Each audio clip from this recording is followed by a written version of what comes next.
Angelina Ngalula, la femme de média, Nazana Sengo, peu plaisir. Tant on est que vous allez kaebele, liboso et poste télévision en albino. Pour la Kolanda édition, il y a VH Info, magazine de Tel Sarabino. Actualité concernant l'homme des dieux, le pasteur François Mutombo. Voici l'homme, l'ambassadeur de la parole des dieux. Penao Etali, Aseka, Kalembelembe, Mobimba, papa, maman, de Komoba, dipende Komwasi. Merci na confiance, peu fidélité, au beau continue à toujours renouveler. Na VH Info, beauté, bipa iboson.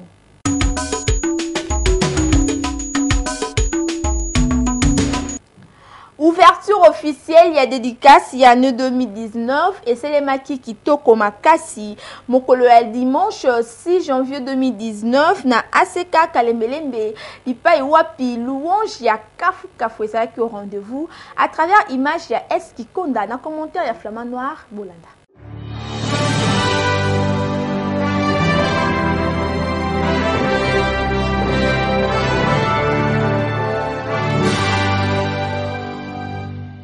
Raison pour laquelle, sans un yambo, il y a année, mois de janvier, pour nous à Kalembelem, et ceux qui me suivent dans le monde, c'est un mois prémisse. Nous prenons ce mois pour le consacrer à Dieu. Quand la Bible dit, si les prémices sont saintes, la masse l'est aussi. Ce qu'il y a yambo et bouli sami, oh y est très ko salanin, et kolanda. Ce qui nous a pamboli janvier, février n'angai au pambolam. Mars nangaye ko pambulam, avril nangaye ko pambulam, mai nangaye ko pambulam, juin nangaye ko pambulam, juillet nangaye ko pambulam, août nangaye ko pambulam, même fête des juifs ko pambulam, parce qu'année mo bimbeza déjà béni, septembre na biso ko pambulam, octobre na biso ko pambulam, novembre 2019 ko pambulam, décembre en 2019 ko pambulam. Pourquoi? Parce que nous avons présenté premier-né. De consacrer, ce qu'on consacre, moi, nous y allons dans Zambé, c'est que bande nous sommes batikali nasima, ma comme consacré à Dieu, parce que yaya n'a pas encore qui consacré à Dieu. Ce qui yaya mbebuli sami, oye tikali, et dans natina ya comme mangusu di boso dans Zambé, parce que yaya mbese komi, oye nyon se tikali et komi boule.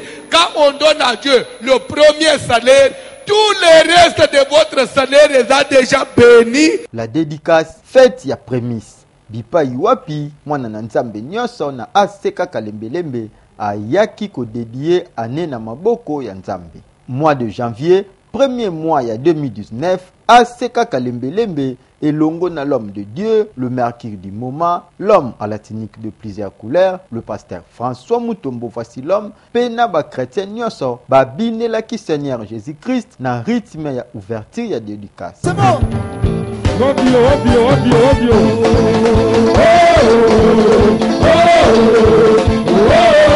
La dédicace.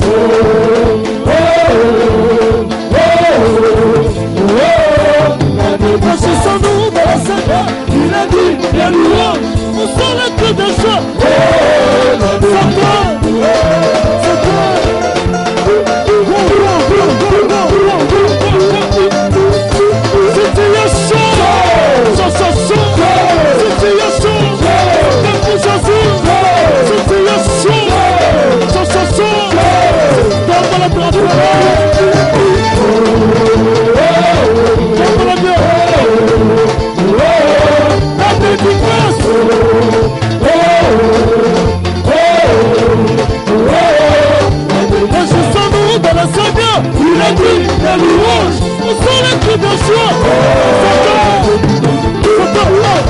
Moto nyoso atondisa makina esengo makasi pe na mabina ya kafu kafu ezalaki au rendez-vous.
na nsima ya loyembo pe mabina nde l'ambassadeur de la parole de Dieu, le recteur de l'université de Jésus-Christ, l'homme à la tunique de plusieurs couleurs, le mercure du moment, le pasteur François Mutombo, voici l'homme, la marque déposée de Jésus-Christ, a annoncé officiellement ouverture à dédicace 2019. Par ces chants de louanges, ainsi je déclare ouverte la session 2019, la dédicace 2019, dédicace session 2019.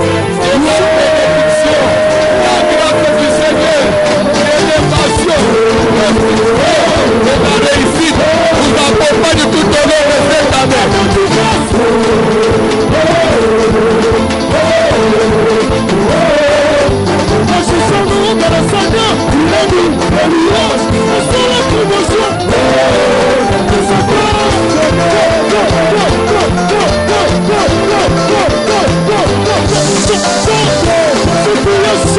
Na yango aseka kalembelembe ebengi bino ebele pendant dédicace 2019 pour na vivre pe loboko na nzambe ya pasteur François Mutombo, voici l'homme.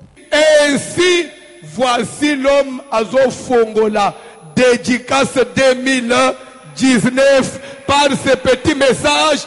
Dédicace 2019 et bandit en ce date du 6 janvier 2019. Tobandi dédicace de l'année aux années Australie, Amérique, Canada, Asie, partout Afrique. Ainsi commence la dédicace de l'année pour que tout le reste de l'année soit consacré à Dieu et que tous les jours de cette année nous soyons dans les souvenirs de Dieu. Nous voulons que ce travail nous mette dans les souvenirs de Dieu pour que Dieu ne nous oublie pas toute cette année. S'il va oublier d'autres personnes, éparpillé dans le monde. Télémanicolo, dédicace Bandi. Côté prédication, l'ambassadeur de la parole de Dieu, le pasteur François Mutombo, voici l'homme, la marque déposée de Jésus-Christ à l'Indisaki, peuple de Dieu qui tout comme à Kassi, toujours dans mon collègue dimanche 6 janvier 2019, et puis à Profitaki pour nous ça la ouverture et la dédicace 2019, Bolanda à travers commentaires, il y a tout Changyongo. Tozana Mukanda na nombre, chapitre 10, Tozole kana parole de Dieu. Nombre chapitre 10, à partir du 10e verset. Premier dimanche de l'année 2019, na Aseka Kalembelembe, Oyo Ekambamaka na l'homme de Dieu, le pasteur François Mutombo, voici l'homme, a Teakibana na Nzambe na Mukanda ya Nombre chapitre 10, verset 10, Bipa et Wapi, a Talisi Bango na Oyo Etali jour ya Esengo na Via Moto.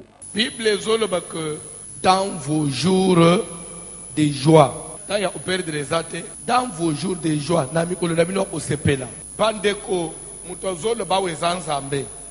donc d'après Nzambe, mikolo osepela na vie ya mutu ezalaka. Mikolo osepela, mikolo ya joie, mikolo ya esengo, mikolo ya mutu pe alamuka zo seka, azo yemba pe azo sepela, azo bina. Ande ko esengo eyaka pamba te.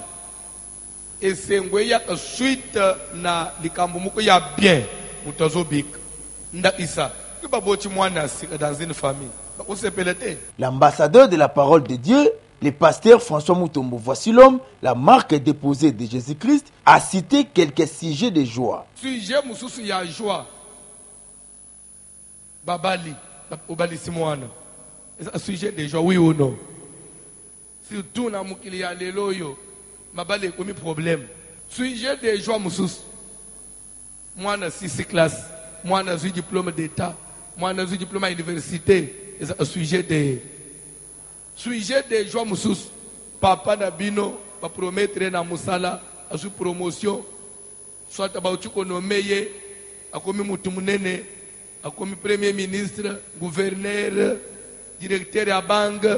Donc, ça veut dire que Bilo kwa ne bota ke sengo. Azaki soda simple, à sous grade à Mounene, soit comme général. La marque déposée de Jésus-Christ, le pasteur François Mutombo, voici l'homme, l'ambassadeur de la parole de Dieu, à l'Endisaki Banana Nzambe, na extrait biblique, il y a Luc chapitre 2, verset 21. Bandeko, Même mukolo no ya kopambula mekokoma.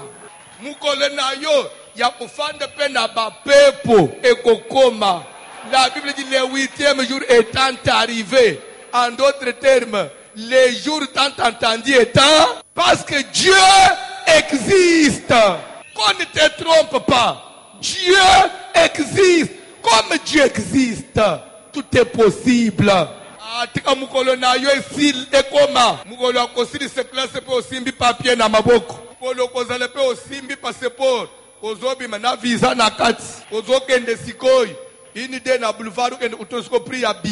Papa, maman, ndeko mwasi, pe ndeko mobali, l'ambassadeur de la parole de Dieu, le pasteur François Mutombo, voici l'homme, la marque déposée de Jésus-Christ, amemaki bana na nzambe na dimension ya likolo à travers prédication ya ouverture ya dédicace 2019. Quelqu'un parmi vous est-il dans la joie? Point d'interrogation. Si oui, qu'il chante des cantiques.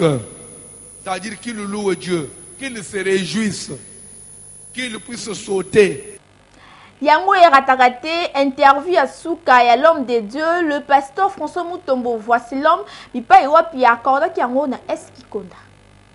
La dédicace vient du verbe dédier, qui veut dire présenter, recommander quelque chose à Dieu pour que cette chose puisse revêtir un caractère sacré. Et on peut faire la dédicace d'un bien, d'une maison, d'une parcelle. On peut faire la dédicace d'une personne. On peut faire la dédicace d'un jour, d'une semaine, d'un mois, d'une année. D'après Nombre chapitre 10, verset 10, on dit dans vos jours de joie, dans vos fêtes, à vos nouvelles lunes, à vos nouvel an, vous sonnerez de la trompette, vous présenterez à Dieu des offrandes, des actions de grâce pour que cela vous mette en souvenir devant lui tout au long de la période là que vous avez dédié à Dieu.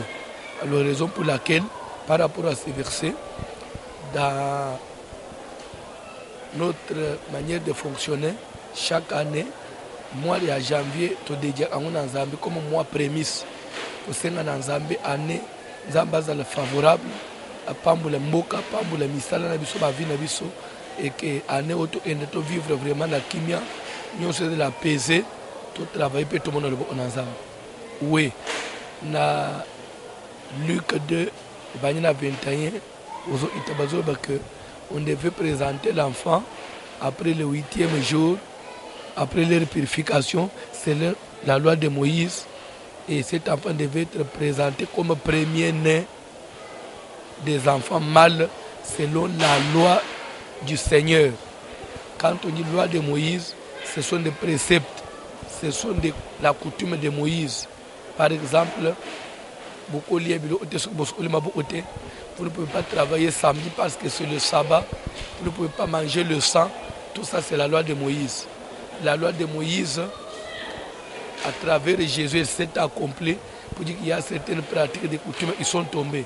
Mais la loi du Seigneur, c'est la parole de Dieu qui continue, qui ne peut pas changer, qui ne peut pas être rejetée. Et un jour, il s'est mis promotion à Moussala. Moi, je suis 6 classes. Je suis bébé à Sika. Je suis mbongo, je suis lupango. Otongo, tele na yo, inaugurant jour à jour à joie.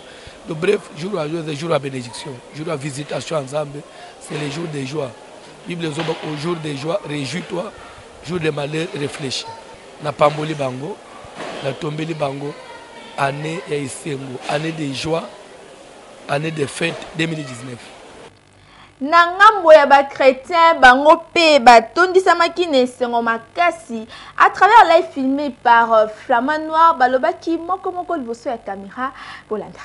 Mote ya bana nzambe atozali bongo na ACK Kalembelembe ekamba makana l'homme de Dieu, le pasteur François Mutombo, voici l'homme pa ewa bomoni équipe ya Dash Info ekiti mpona ouverture ya dédicace ezali bongo fête parmi bafete oyo tozala nango awa na ACK Kalembelembe bana nzambe batondisama na esengo parce que bazwaka mpe bagrâce na bango awa na dédicace kasi loko eza ouverture tika tokutana na mwana nzambe moko point de vue par rapport ya fête monene na kombo ya dédicace tika tokutana moko na moko.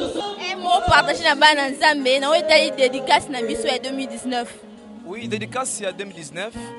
Nous voulons tout simplement parler vraiment au peuple de Dieu que chaque année notre papa François Mutombo vraiment il a l'habitude vraiment d'organiser vraiment la fête par laquelle que nous célébrons dédicace. C'est pour d'abord que le peuple de Dieu parvienne tout simplement à reconnaître que l'année ne peut pas commencer à être dédiée. Si nous disons notre année, c'est pour montrer que Dieu soit au courant de tout ce que nous allons maintenant lui adresser. Et tout ce que nous avons comme besoin, que l'Éternel Dieu soit au courant de tout. C'est pour ça que je voulais tout simplement parler maintenant à la population qui nous écoute, même ceux qui sont ailleurs, même ceux qui sont sur place. Vraiment que dédicace pour nous c'est une chance. Parce que souvent quand nous dédions l'Éternel l'année, et nous sommes beaucoup récompensés à tout. Voilà, c'est un peu ça.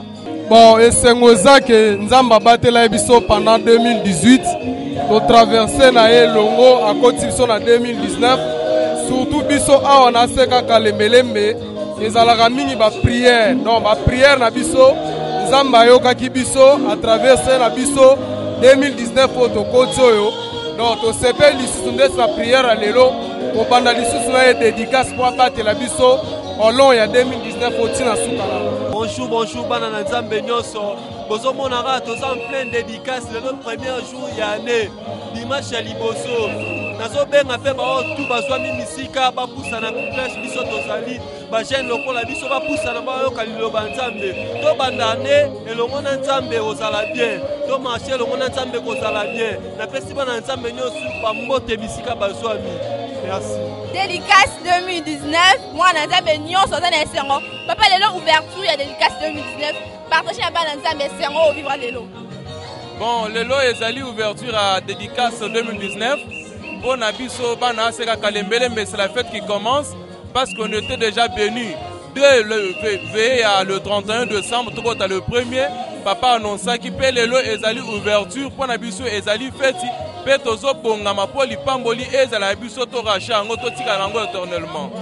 jour à dédicace 2019 Lelo, et c'est on allons partager à Bana Nzambe voilà na bêche. Ouais, merci nazo pesa mbote na batunyo so bazali. Ouais, tozo pesa mbote na batunyo so bazali. Oyo Lelo le 6 janvier, premier mois ya année 2019, tozo dédié yango na Nzambe. Yango tozo tika année mobima na moko Nzambe. Dalaka dédicace, nous sommes sacrés, nous sommes déjà 2000 janvier ou 2019 dans Nzambe. C'est que tous les mois suivants de Bozala Kitoko. Et moi, nous sommes déjà en Motobandi. Si tous les ailleurs, on répond à Misso. Les enfants de Vassilon. Ouais, non, c'est bien parce que Talaka Wana Sigabani, ça va pas tenir dire toute l'année. Il y a un commissaire le premier dimanche, donc on a dédicace et bandine le lot. Donc on s'en pendant un mois. Donc dédié année pour Nzambe, abattre la mission si année voilà. Donc comme la mission nyonso ça éclairé Talaka donc c'est parce que na bi année na ngado si na suka na pas mola mine jamais joué. Nous disons pas bien papa ben c'est sur concernant dédicace sur Iboso et dédicace et c'est en ligne au bazala kana yango tika pe tout na avis à ma maman va partager et c'est en au bazala yango pour la premier jour de dédicace il y a 2019 avis na bango to Mama nayebi ndenge nini nakoki koloba te naza na esengo mpo nzambe abatelinga ngula mobimba bamosusu bakufi me nga naza na bomoi nde yango nazobinela mpo na nzambe naza esengo makasi mpo ete ya dédicace ya 2019 ebandi yatika kosesani ya 2018 okotana 2019 eza eloko ya facile te yango nazobinela nzambe olo nabinela mokili mie mpo nabinelanga tabalola eloko na kosengaka bana na nzambe eza rythme na biso ya kalembelembe donc tolembaka te toza na marathon de prière donc tosi tobandi déjà dédicace na biso tobandi yango tobanda yango lelo na minuit nasengi na bato nyonso baza mosika Kimbwala Mongafula Cité Verte oya tozobanda lelo na minuit tokoba todédie année ya motuya todédie année elo ntango tokodédie année na biso na motema na biso mobimba mpe na molamu le reste ekokokisama mpe tokozwa yango na kombo na Yesu todédie année na motema na biso mobimba mama na biso oza na joie makasi danse ezotoka awa avi na yo partage esengo na bana olobi partage esengo na bana nzambe mpo na premier jour na biso ya dédicace dédicace eza koba evangeliane tala nde nazobina me oya nga ndo omoni na bina kaboyi eza ya jete nazokanisa nzambe wana ndasali yakolakana te yona watoto kumisaka ye oya na dedikasi eza bandeliane na avec voici bokokende liboso talakana nde nazobe o nyonso eza ngolo ensemble nazalaki te pendant 2 ans dédicace omoni ya 2017 nde elamusaki nga nde omoni nazokumisa nzambe yesu oyo nakoloba nini mama ya biso partage esengo na bana nzambe tozomoni ozobina mpo na première chanson ya dédicace nazobina esengo eleki nga makasi ngai oyo ane pase nazalaki moto akokufa na kati ya hôpital nzambe avwasilo mabikisi ngai nzambe avwasilo nazosalaka mikolo nyonso tozovivre normalement naza na esengo makasi mwaye na exprime yango eza te yango nazobina kaka mwana nzambe nyonso aza na esengo ngabo bamama bapesi biso avi na bango concernant dédicace tika mpe totuna mama ozobina makasi partage na bana po ete nzambe akomisi ngai na ane oyo bamingi bakufaki bakalaki ngai nakufa bakalaki ngai bana na ngai bakufa yango nazali kokumisa ye na loyembo. En tout cas, tout le monde a vraiment un le 6 dimanche. Dédicace, ouverture et salami. En tout cas, moi, on a nyonso. Azana esengo ya kosakanate. Dédicace, ouverture. L'homme de Dieu, le pasteur François Mutombo voici l'homme a dédié un mot qui toko makasi nango. Le coup moi sont en colonza mais l'homme totika na sima. Kokimamba en tout cas kimamba ou yaka vite dédicace c'est ça. Durant le mois de janvier mon bimba, toto dien zambe po, to koba, toto la toujours na esengo. Zambe a pambola biso dédicace c'est en tout cas de déclarer et le la pasteur François Mutombo voici l'homme. Ouverture, il y a dédicace, il y a 2019.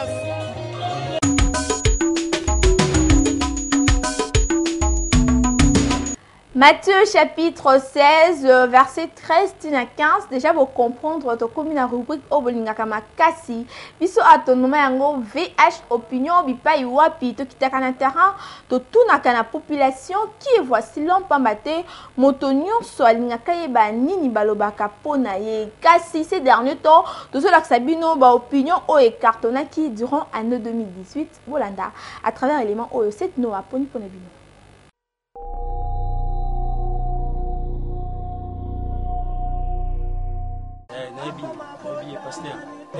Lemo lokuta no nalandaka matia mona ngai frère Kaba naibi musanya pasteur François Mutombo Voici-l'homme.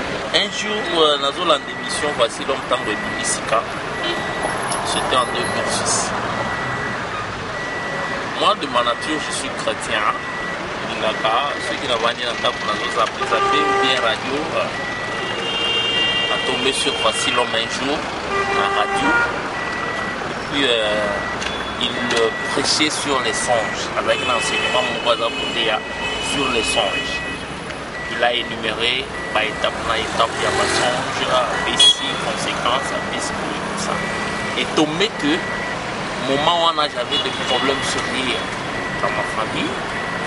Et puis comme on a un cauchemar, on a un impossible, tout ça on a pas rêve maintenant.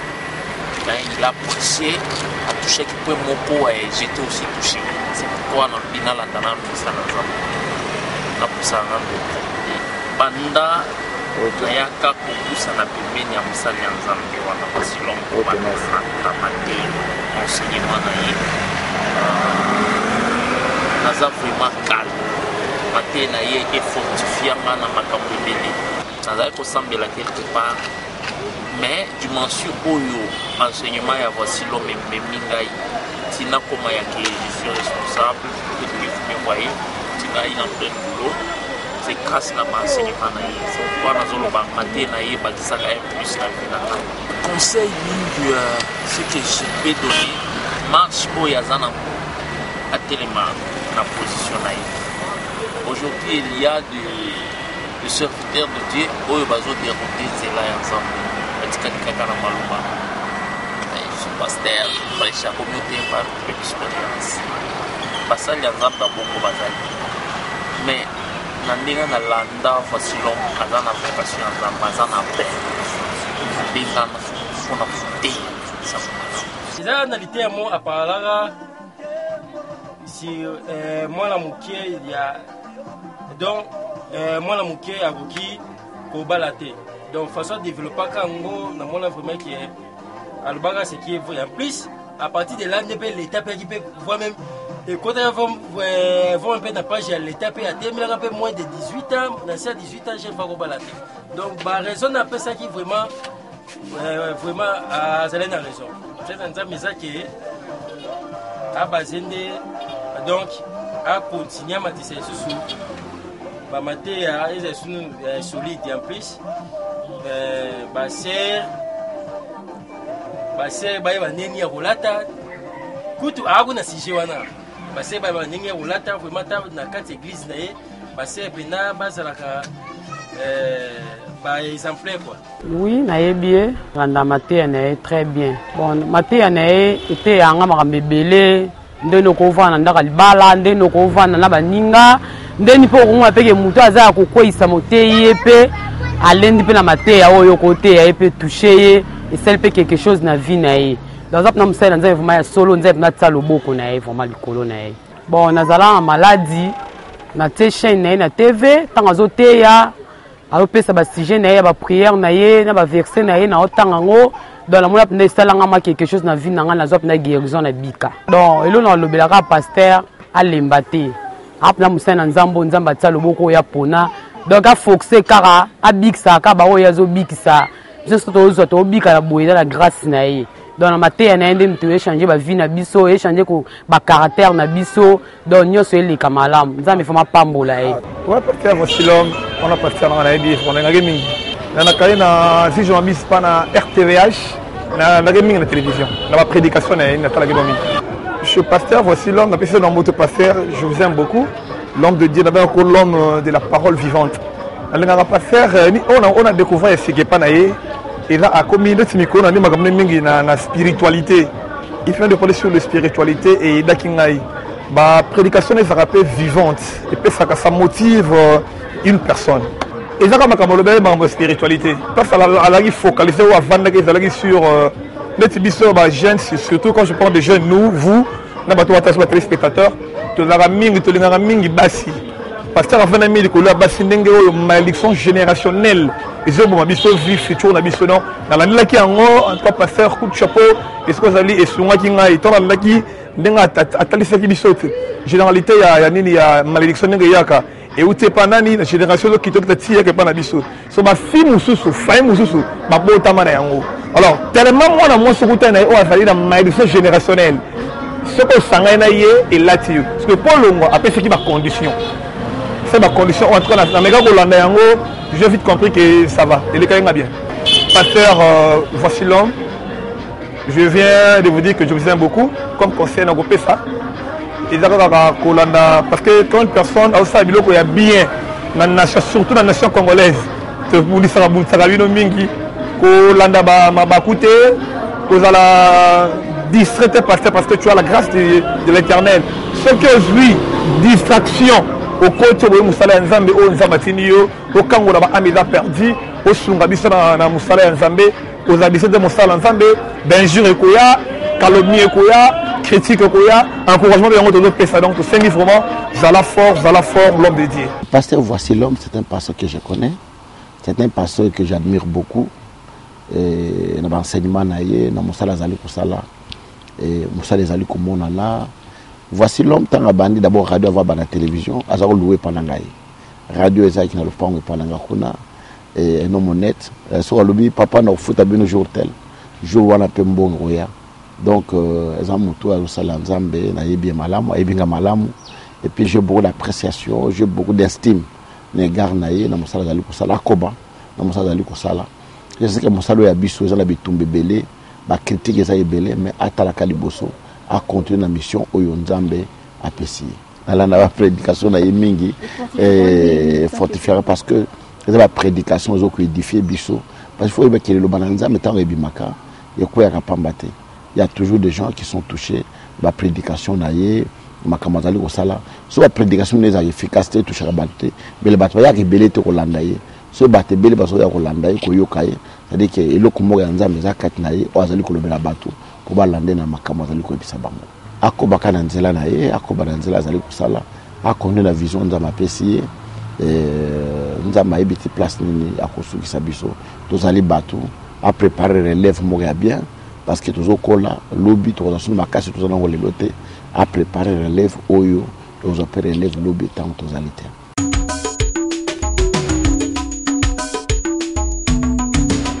VH Info ya mokona lelo ekomi na suka oyo ngai Jolina Ngalula la femme de média nazalaki na esengo peu plaisir ya ko présenter yango pona bino à titre de rappel magazine Voici l'homme info epesaka bino ba actualité nyonso concernant l'homme de Dieu le pasteur François Mutombo. Voici l'homme l'ambassadeur de la parole de Dieu soki vous savez qui na édition ya mokona lelo na etali ouverture ya dédicace il y a année 2019 pour ça merci l'équipe costaud les aigles de la communication na mosala elengo bozo continue toujours kosala merci na Flamand Noir est qui konda to changongo choura siana PC Noa sans oublier papa Likonzi na papa Israël 12 Tchaba ndinga bozo continue toujours kosala mosala pe kitoko makasi citation spéciale na balandi nyonso ya magazine Voici l'homme info na docteur Raphaël Moubadi na Dad Kailou et le monde na batu nyonso balandaka biso sans oublier na mama Mimi Mutombo la première dame de la Seka Kalemelende mama sociale mama ebana ebele ngala bino tokuteni balasima nzambe ya lola nzambe ya Voici l'homme azana bino petikana